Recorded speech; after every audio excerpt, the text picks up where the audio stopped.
Hello friends, welcome to Wikibug. आज के video में हम देखने जा रहे हैं last day that is 20 Feb को गवर्नमेंट ऑफ महाराष्ट्र के जो हेल्थ डिपार्टमेंट के जो डिफरेंट पोस्ट के लिए जो एग्जाम हुई थी, उसमें फार्मेसी ऑफिसर के जो पेपर हुआ था उसका जो सोल्यूशन है, उसके जो आंसर्स हैं, आज के वीडियो में हम देखने जा रहे हैं। टोटल 100 क्वेश्चन उसमें पूछे गए थे, जिसमें total 4 set A B C D के हिसाब से क्वेश्चन पेपर था, जिसमें आज के वीडियो में मैं सेट सी के सॉल्यूशंस आपको मैं बताने जा रहा हूं। अगर आपका सेट ए बी या डी है तो वही क्वेश्चंस उसमें होंगे, बट क्वेश्चंस पेपर में शफल किए होंगे। मींस आपको यहां से आंसर रेफर करके आपके सेट के हिसाब से आपको उसका आंसर्स वहां से रेफर करना है। वीडियो लेंदी ना हो करके मैं टोटल 100 क्वेश्चंस आज यहाँ पे सॉल्व न करते हुए टोटल 50 क्वेश्चंस इस वीडियो में मैं सॉल्व करूंगा। इस वीडियो के अगले पार्ट में रिमेनिंग क्वेश्चंस के आंसर मैं आपको देने जा रहा हूं।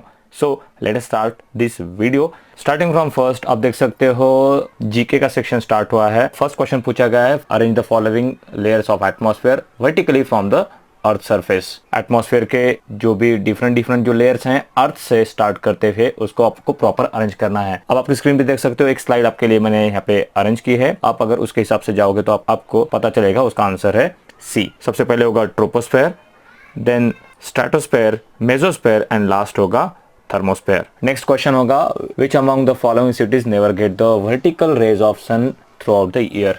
मीन्स ऐसे कौन सी सिटी इंडिया की है जहां पे सन के vertical rays throughout the year नहीं आएंगे। तो उसका आंसर है Srinagar, because it lies to the north of the tropic of cancer.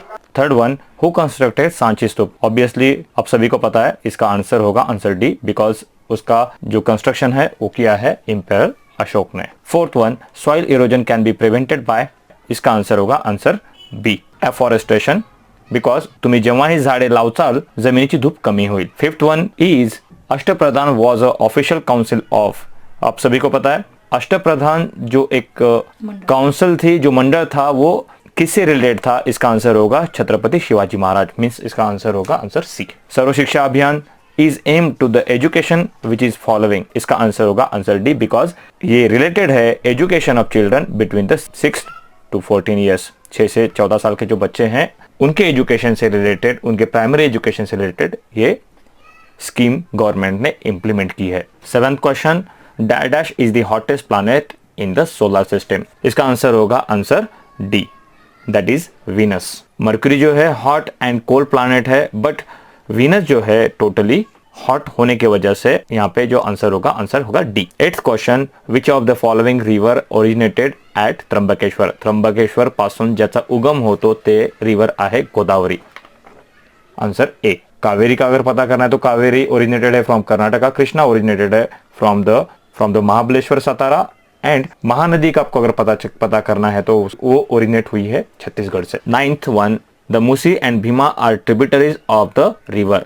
Bhima और मूसी जो किसके उपनदियां हैं। मीन्स इसका आंसर होगा आंसर बी, कृष्णा। इसके लिए आप यहाँ पे स्क्रीन पे भी देख सकते हो कृष्णा के जो ये 2 उपनदियां दैट इज द ट्रिब्यूटरीज है। 10th question, cloud burst means डगफुटी जिसको कहा जाता है, जिसका यहाँ पे आंसर होगा abnormally heavy downpour of rain associated with the thunderstorm.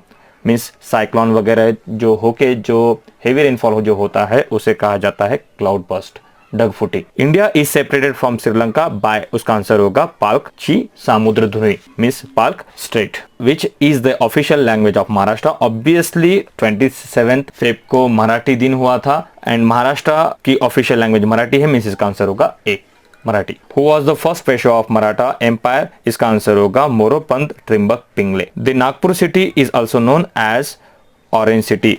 इसी को ही Nagpur city is also called as tiger capital of India.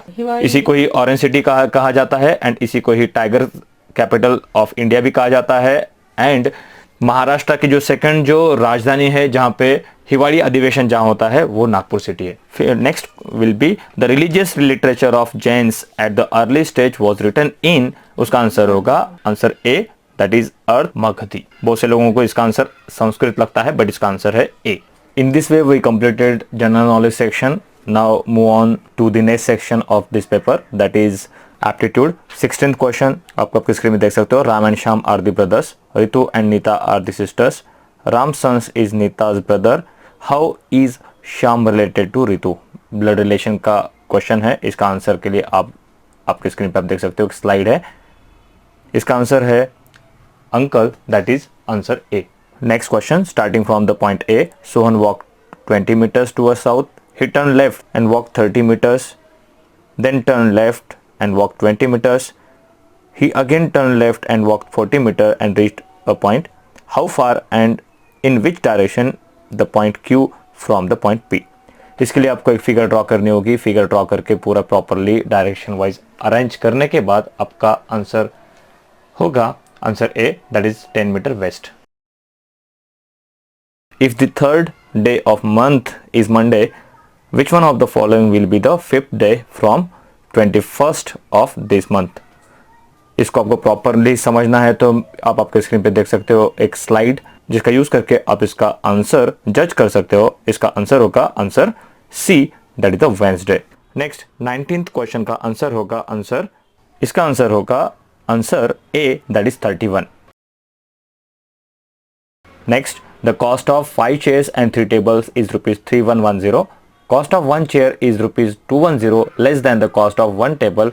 What is the cost of 2 tables and 2 chairs?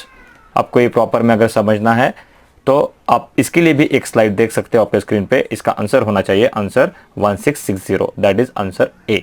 Late us see next question, that is 21।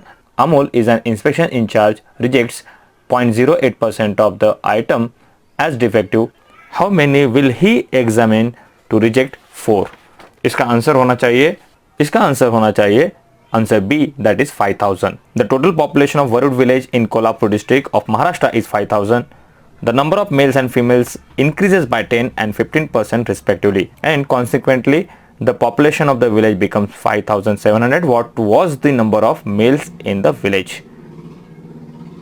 Total आपको ये समझना है तो once again इसके लिए भी एक स्लाइड आपको यहाँ पे यूज करनी होगी एंड इसका आंसर होगा आंसर सी, दैट इज 1000। मैं डायरेक्ट आपके लिए यहाँ पे आंसर शेयर कर रहा हूं बिकॉज वीडियो लेंदी ना हो। आप ये सब स्क्रीन पे देख के इसका आंसर जज कर सकते हो। Next one, that is 23। Salaries of Rohan and Nishant are in the ratio of 2:3. If the salary of each is increased by 5000, the new ratio becomes 40:57. What is the Nishant salary? Yes, इसका answer होगा answer D, that is 47,500 rupees। इसके लिए भी आप यहाँ पे एक slide का यूज कर सकते हो। Next, a man purchased 5 oranges for rupees 4 and sold them at a rate of 4 oranges for rupees 5. The profit is, इसका आंसर होगा आंसर डी, दैट इज 56.25। आप आपके स्क्रीन पे देख सकते हो। Next question, that is 25th। इसके लिए आपको टोटल जो अल्फाबेट्स होते हैं starting from A to Z, firstly आप वहां पे लिखना होगा एंड उसको प्रॉपरली अरेंज करके आप इसे सॉल्व कर सकते हो। बी, ई, एच, के, एन एंड उसके बाद कौन सा लेटर वहां पे आएगा तो उसका आंसर होगा, कौन से लेटर्स वहां पे आएंगे तो उसके आंसर होगा Q T, means answer C. Next, pick the odd one. इसमें आपको जो ऑड जो वहां पे है वो है पेरेंट, दैट इज बी। उसके बाद 27, Rahul ranks 17th from the top and 59th from the bottom in the class. How many students are there in the class? ये क्वेश्चन का आपको यूज करके टोटल क्लास में कितने स्टूडेंट्स हैं उसका आपको नंबर्स यहाँ पे कैलकुलेट करना है। इसका आंसर होगा 75, that is answer D. Next question will be 28। 6 person H, I, J, K, L and M are standing in a circle.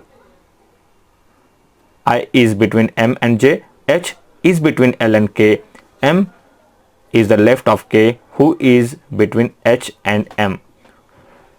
आपको ऐसे क्वेश्चंस के लिए RS अग्रवाल की बुक या आप इनिशियल स्टेज पे हो तो आपको फोर्थ या 7th स्टैंडर्ड की जो स्कॉलरशिप की जो बुक होती है उसका यूज करके ही ऐसे क्वेश्चन के आंसर सॉल्व करने हैं। ये एक्चुअली टेबल सिटिंग का क्वेश्चन है। इसे आप प्रॉपरली टेबल सिचुएशन के हिसाब से अगर अरेंज करेंगे तो आपको इसका आंसर आएगा आंसर के, दैट इज ए। इसका आंसर होगा के। Next, Ramesh is younger than Suresh by 9 years. If their ages are in the respective ratio of 7:9, how old is Ramesh? ऐसे टाइप के क्वेश्चंस आपको 9th एंड 10th स्टैंडर्ड के mathematics के जो books हैं उसमें आपको मिलेंगे। अगर आप इसको प्रॉपरली सॉल्व करोगे तो आपको इसका आंसर मिलेगा 31.5 years, that is answer A. इसके बाद next question, X and Y are a married couple and A and B are the brothers. A is the brother of X, how is B related to Y? इसका answer होगा answer C, that is brother in law. Before moving on next section, मैं आपको एक बात बता दूं, अगर आपको ये क्वेश्चन एंड आंसर अगर पसंद आए हैं तो विकीबग चैनल को लाइक सब्सक्राइब करना ना भूलें। अगर वीडियो ठीक लगा हो, वीडियो बेनिफिशियल है तो आप इसको शेयर भी कर सकते हो। इसके अलावा इसके जो नेक्स्ट एग्जाम जो होने वाले हैं, डिफरेंट जूनियर इंजीनियर के एग्जाम हो या कोई भी एग्जाम्स के लिए आप इस वीडियो का यूज कर सकते हो। Next section will be Marathi. Question 31, that is सर्वनाम है डैश डैश डैश। उसका आंसर है नामा ऐवजी येते because it is substitute for the noun. 32, that is उभयविधी क्रियापद म्हणजे काय? इसका आंसर होना चाहिए आंसर डी, दैट इज क्रियापद सकर्मक व अकर्मक अशा दोन्ही प्रकारे वापरता येते। 33, खाली दिलेल्या शब्दांपैकी क्रियापद कोणते ते ओळखा।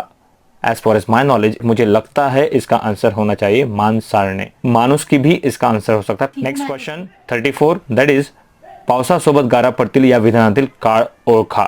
इसका आंसर होना चाहिए संभव सूचक भविष्यकाळ। नेक्स्ट, लिपी म्हणजे काय? इसका आंसर होना चाहिए आपण ज्या खुणांनी लिखाण करतो त्याला लिपी म्हणतात, means answer D. Next question that is 36, खालील शब्दांतील गुणविशेषण दर्शवणारी विधान कोणते? गुणविशेषण option A B C D में से as for as my knowledge मुझे लगता है कडू कारले। अदर ऑप्शंस संख्या विशेषण है, मीन्स इसका आंसर होना चाहिए ए, दैट इज कडू कारले। 37, दैट इज शांतारामने खूप अभ्यास केला परंतु त्याला परीक्षेत यश मिळाले नाही। या वाक्यातील परंतु हे कोणते अवयव म्हणून मराठी व्याकरणात मानले जाते? इसका आंसर होना चाहिए आंसर ए, समुच्चय बोधक उभयान्वयी अवयव।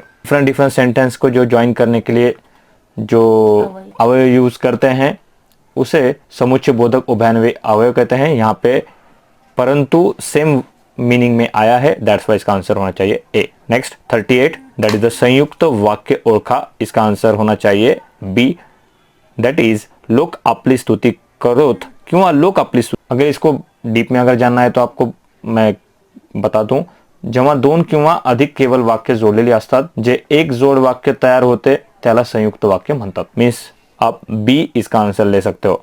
देन नेक्स्ट क्वेश्चन, खालील चिन्हांपैकी अर्धविराम चिन्ह ओळखा। तो इसके लिए होना चाहिए आंसर डी। ए जो सिंबल है वो है क्वेश्चन मार्क, बी है एक्सक्लेमेटरी, सी है कोलॉन एंड डी जो होगा वो होगा अर्धविराम। दैट्स वाई इसका आंसर होगा आंसर डी। नेक्स्ट 14th, पुढील वाक्याच्या शेवटी योग्य विराम चिन्ह निवडा। आपको जो यहाँ पे सुटेबल जो सिंबल है उसे यहाँ से सेलेक्ट करना है। केवढी शुभ वार्ता आणलीस तू, ये एक्सक्लेमेटरी स्टेटमेंट होने की वजह से यहाँ पे सिंबल आपको यूज करना है डी, दैट इज एक्सक्लेमेटरी। उसके बाद 41th, कोटी प्लस अवधी हा कोणत्या संधियुक्त शब्दाचा विग्रह आहे? इसका आंसर होना चाहिए ए, दैट इज अ कोट्यावधी। अगर ऐसे क्वेश्चन आपको सॉल्व करना है तो मैं जरूर कहूंगा आपको मराठी न्यूज़पेपर डेली पढ़ना चाहिए। अगर आपको बेसिक क्लियर करना है ग्रामर का तो आपको मराठी न्यूज़पेपर डेली पढ़ना चाहिए, मैं आपको ऐसा जरूर सजेस्ट करूंगा। इसके बाद जो 42 जो क्वेश्चन है, पाण्याचा डैश डैश डैश, मुझे लगता है पाण्याचा खडखडाट होना चाहिए, ढगांचा गडगडाट, पैशांचा खनखनाट आणि घुंगरूचा छनछनाट, ऐसा कुछ होना चाहिए। दैट्स वाई इसका आंसर है आंसर ए। 43, इच्छिलेली वस्तू देणारे झाड या शब्द समूहासाठी खालीलपैकी योग्य शब्द निवडा। इसको कहा जाता है कल्पवृक्ष। आपके जो भी विशेष हैं वो पूरे करने के लिए एक इमेजिनरी जो स्टेटमेंट है यहाँ पे जो भी आप मांगोगे वो पूरा करने के लिए कल्पवृक्ष कहा जाता है उसे। नेक्स्ट 44, खालील वाक्यात योग्य शब्दाचा वापर करा। स्टेटमेंट है, चरख्याच्या साह्याने डॅश कातून श्रम आणि कौशल्य यांचा त्यांनी मेळ साधला। एक्चुअली यहाँ पे होना चाहिए चरखा, मीन्स यहाँ पे होना चाहिए सूत, बट यहाँ पे आप देख सकते हो ए बी सी सभी के जो ऑप्शन है सेम है नियर अबाउट, बट उसके नीचे जो उकार है उसके हिसाब से यहाँ पे आंसर होना चाहिए आंसर ए, दैट इज सूत। इसके बाद 45 ओढा शब्दाचे लिंग ओळखा, इसका आंसर होना चाहिए answer A, that is a pulling. तो ओढा ते ओढा होत नाही म्हणून याचा आंसर राहायला पाहिजे answer A, that is a pulling. इसके बाद next section that is English, जिसमें फर्स्ट क्वेश्चन है that is a 46 identify the type of word. I am frightened she said nervously, इसका आंसर होना चाहिए adverb, a word that adds more info about verb, more information about word। next 47 choose the correct statement। पूरे sentences अगर आप देखोगे तो आपको पता चलेगा आंसर बी जो है the cost of all necessaries has gone up because sentence need to follow correct grammar rules and tense। in A, C and D uses of plurals and tense are incorrect, that is has shall be used in front of single cost, have shall be used in front of plural। इसके वजह से इसका answer होना चाहिए answer B. Next that is 48 complete the sentence with the correct alternative. Sentence है she is dash well today, उसका answer होना चाहिए नॉट। स्टेटमेंट होगा, सेंटेंस होगा she is not well today. 49 choose the correct indirect from of given sentence. Sentence है she said don't tease my dog, इसका answer होना चाहिए answer C, she want them not to tease her dog. And last question है जो आज के video का जो लास्ट क्वेश्चन है, give antonym of attack, means opposite word, विरुद्धार्थी वर्ड। अटैक का अपोजिट वर्ड होगा डिफेंड। मैंने इस वीडियो को फास्ट में आपको बताने की कोशिश की है, फिर आज के वीडियो में सिर्फ 50 क्वेश्चंस मैं आपको यहाँ पे डिस्कस कर रहा हूँ। नेक्स्ट जो आने वाला जो वीडियो है इसका जो सेकंड पार्ट है उसमें remaining 51 to 100 means remaining 50 questions मैं आपके लिए यहाँ पे डिस्कस करूंगा।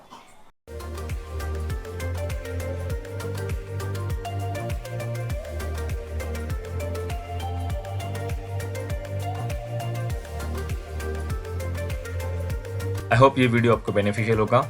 For more updates stay tune with Wikibug. ऐसे ही नोटिफिकेशन के लिए, ऐसे वीडियो के लिए आपको बेल आइकन को प्रेस करना होगा। वीडियो ठीक लगा हो तो शेयर सब्सक्राइब करना ना भूलें। Thank you so much.